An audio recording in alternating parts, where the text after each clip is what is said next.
వెళ్ళలేదు. ఎక్కడికి వెళ్ళింది ఆర్సిలర్ మిత్తల్? ఎందుకు ఎక్కడికి వెళ్ళింది? మాధవ్ గారు, మీరు వాస్తవాలు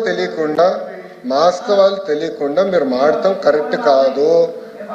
ఆర్సిలర్ మిత్తల్ ప్రాజెక్ట్ ఉత్తరాంధ్రకు వస్తుంది.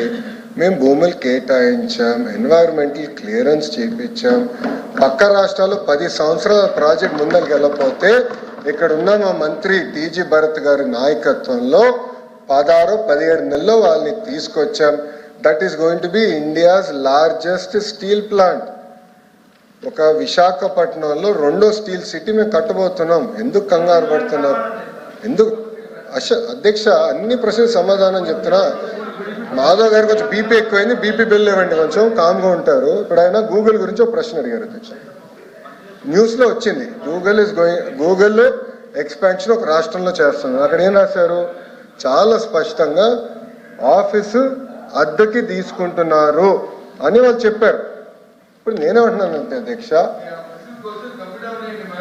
దాన్ని పూర్తి చేయమంటారా? ఎల్ఓపి గారు, you can not dictate terms. Let me answer my question.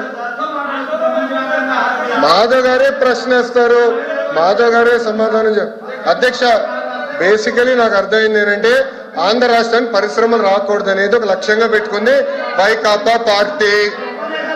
ఎన్న పరిశ్రమలు తరమేయాలని ఒక లక్ష్యంగా పెట్టుకున్నారు.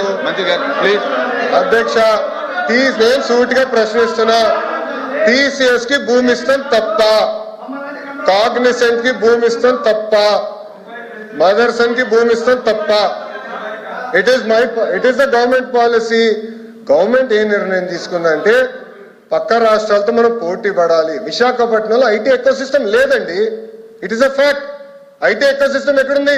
మీరు 5 సంవత్సరాలు ఏం చేశారు? ఒక కంపెనీ పట్టుకొచ్చారా విశాఖపట్నం? సరిగ్గా ఇన్ని మాటలు మాట్లాడతారు. మేము 18 నెలలు పట్టుకొచ్చాం, 18 నెలలు ఇన్ని కంపెనీలు పట్టుకొచ్చాం.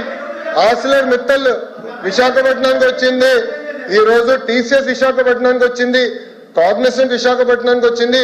ఈ రోజు పెద్ద ఎత్తున రియల్ ఎస్టేట్ డెవలపర్స్ మేము పట్టుకొస్తున్నాం విశాఖపట్నానికి. వాళ్ళకి మార్కెట్ ప్రైస్ వాళ్ళకి భూములు కూడా కేటాయిస్తాం జరుగుతుంది. Yes, it is a policy of this government.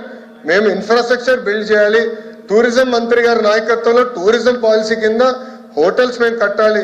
ఎందుకంటే అధ్యక్ష, మేము నేను ఐపీఎల్ మ్యాచ్ జరిగినప్పుడు వెళ్ళా, అక్కడ ఒక ఫీడ్బ్యాక్ వచ్చింది, ఇక్కడ హోటల్స్ లేవు, ఉండాలంటే మాకు హోటల్స్ లేవని వాళ్ళు కూడా ఫీడ్బ్యాక్ ఇచ్చారు. హోటల్స్ కూడా కట్టాలి, కన్వెన్షన్ సెంటర్ కట్టాలి, ఒక ఎకో సిస్టమ్ ఏర్పాటు చేయాలి.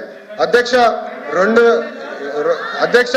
1994 నుంచి 2004 మధ్యలో కూడా ఆనాటి ముఖ్యమంత్రి చంద్రబాబు నాయుడు గారు అతి తక్కువ ధరలో ఆనాడు హైదరాబాద్ లో భూములు కేటాయించారు. కనుకనే ఐఎస్బి హైదరాబాద్ లో ఉంది, మైక్రోసాఫ్ట్ హైదరాబాద్ లో ఉంది, ఇన్ఫోసిస్ హైదరాబాద్ లో ఉంది, టీసీఎస్ హైదరాబాద్ లో ఉంది.